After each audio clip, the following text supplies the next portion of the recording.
He's a fascinating guy. I mean, he's kind of a quiet ego among large egos.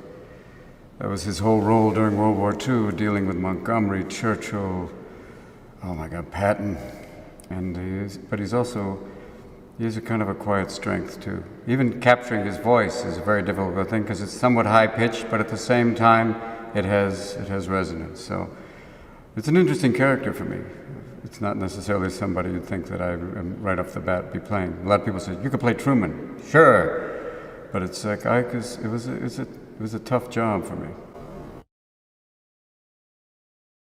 My mother's from the South. My mother grew up in Pass Christian, which I always thought was in Louisiana until someone told me that's Mississippi, sweetheart. But it's the idea of, I know we talked about with Lee, that people have forgotten what it was like 60, or like now, almost 50 years ago. That what it is like, and you're going, it seems like 50 years ago, but you realize how intense it was, how violent it was, how provocative it was.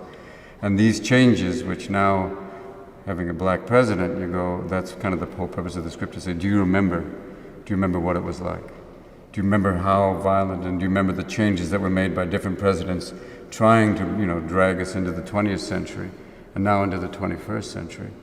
So yeah, that's kind of my role as the beginning of that process.